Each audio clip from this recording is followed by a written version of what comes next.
लाखों साल पुरानी बर्फ की मोटी चादर की गहराई में कुछ है जो चुपचाप बैठा है और इन चादरों को भेदते हुए बाहर आने की फिराक में है।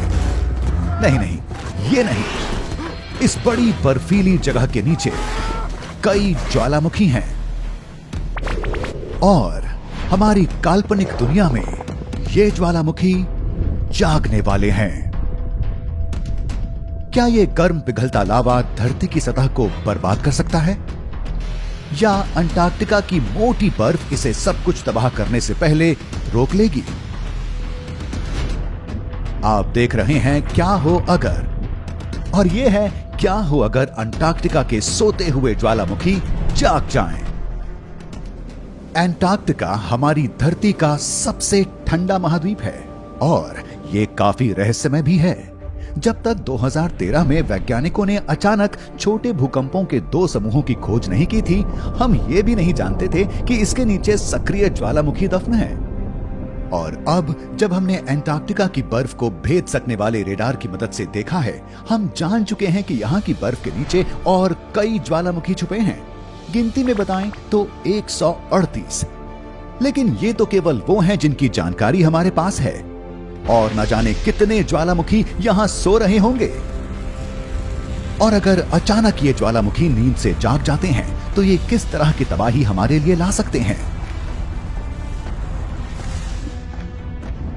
ये बात इतनी भी चौंकाने वाली नहीं है कि ये भयानक आग उगलने वाले ज्वालामुखी इतने वक्त से अंटार्कटिका की बर्फ के नीचे दफन है। आखिरकार ज्वालामुखी तो हमारे ग्रह के बाहर भी आसानी से देखे जा सकते हैं। बृहस्पति के चांद आयो पर, शनि के चांद एन्सेलेडस पर और हमारे पड़ोसी शुक्र पर भी ज्वालामुखी हैं। लेकिन हम वहां वक्त बर्बाद नहीं करेंगे। हमें पहले अपनी दुनिया को बचाना है। क्या आप जानते हैं कि एक ज्वालामुखी के फटने पर क्या होता है? आमतौर पर असल एक्शन शुरू हो पाने के पहले ही चेतावनियां मिल जाती हैं, जैसे कि भूकंप की लहरें उठना। इससे पता चलता है कि सतह के नीचे पिघले हुए पत्थर हैं। फिर लावा, राख और गर्म गैसें भी इसमें शरीक हो जाती हैं। ये कई तरह के हालातों और लावा के टाइप पर निर्भर करता है, लेकिन औसतन बाहर आने वाले लावा की रफ्तार 10 किलोमीटर प्रति घंटा होती है। इससे भाग पाना आसान है, लेकिन एक बड़ा विस्फोट होने पर एक ज्वालामुखी से बेहद गर्म गैसें और राख निकलती है। साथ मिलकर ये पायरोक्लास्टिक क्लाउड नाम की एक चीज बनाती हैं। ये गर्म होता है, इतना गर्म कि ये तापमान 700 डिग्री सेल्सियस तक जा सकता है और ये 80 किलोमीटर प्रति घंटे की रफ्तार से बहता है। इनमें से किसी की भी चपेट में आने का मतलब होगा आपकी जिंदगी के दिन खत्म। लेकिन अंटार्कटिका के ज्वालामुखियों की बात अलग है।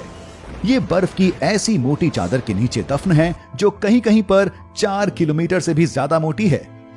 हमें ज्वालामुखी से निकलने वाली गैस का सामना नहीं करना होगा, कम से कम एक विस्फोट होने पर तो नहीं। इससे निकलने वाली गर्मी से बर्फ के बड़े हिस्से पिघल जाएंगे, यानी पानी तेजी से बढ़ने लगेगा और यहां से चीजें बिगड़ने की शुरुआत होगी। ताजी पिघली बर्फ की वजह से बढ़ा पानी बर्फ को और तेजी से बहा कर ले जाएगा। अंटार्कटिका की बर्फ समुद्र की तरफ बढ़ने लगेगी। यहां से डोमिनो इफेक्ट की शुरुआत होगी। बर्फ के भार से ज्वालामुखी पर दबाव बना रहता है, जिससे ये स्थिर रहते हैं। लेकिन ये दबाव कम करते ही ज्वालामुखी में फुर्ती आ जाएगी और मैग्मा विस्फोट के जरिए बाहर आने लगेगा। अंटार्कटिका के केस में कुछ ज्वालामुखी फटने से सैकड़ों दूसरे ज्वालामुखी जाग जाएंगे और पूरा इलाका अस्थिर हो जाएगा। जैसे जैसे ज्वालामुखियों के ऊपरी हिस्सों में धमाके होते जाएंगे, पानी बढ़ता जाएगा, जिससे अंटार्कटिका की बर्फ के बड़े हिस्से समुद्र में खिसकते जाएंगे। यहां की बर्फ गर्म पानी की धारा से घिर जाएगी। एक तरफ तो हमें अंटार्कटिका के वो नजारे देखने को मिलेंगे जो अब तक बर्फ के नीचे छुपे थे, वहीं दूसरी तरफ ये बर्फ ऐसे ही हवा नहीं होगी, ये पिघलेगी। और अगर अंटार्कटिका की सारी बर्फ बह जाए तो दुनिया भर के समुद्र स्तर में लगभग 60 मीटर की बढ़त आएगी। समुद्र के बढ़ते स्तर से भयानक तूफान आएंगे जिनकी गति धीमी होगी और बारिश बढ़ती जाएगी। हरिकेन और टाइफून धरती की सतह पर तबाही ला देंगे।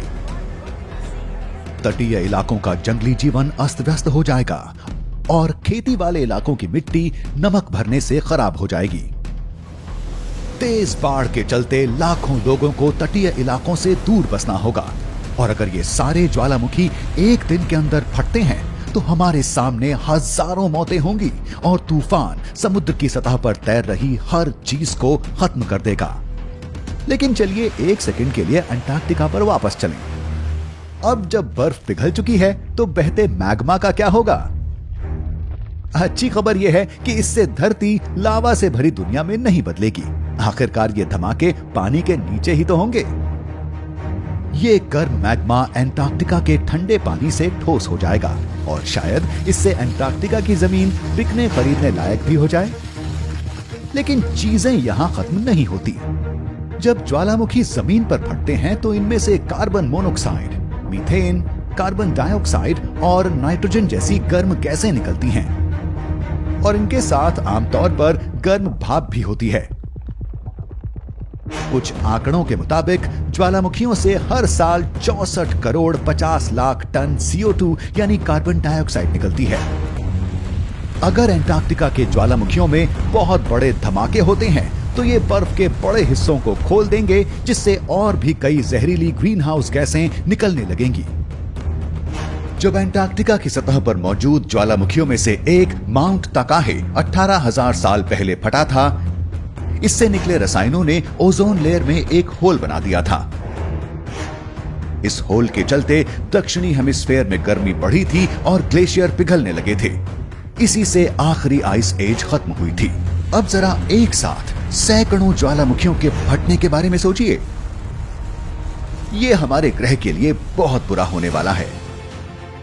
लेकिन फिक्र ना करें, अंटार्कटिका के ज्वालामुखी एक साथ नहीं फटेंगे। अगर ये जागना शुरू होते हैं तो कुछ भी हो पाने में दशकों का वक्त लगेगा। मुझे तो अब भी लगता है कि हमें हर चीज के लिए तैयार रहना चाहिए, यहां तक कि समुद्र का स्तर बढ़ जाने की स्थिति में पानी के अंदर रहने के लिए भी। जानने के लिए देखते रहें क्या हो अगर आपको ये वीडियो पसंद आया हो तो इसे लाइक करें और हफ्ते भर बेहतरीन वीडियोस के लिए हमारे चैनल को सब्सक्राइब करना ना भूलें।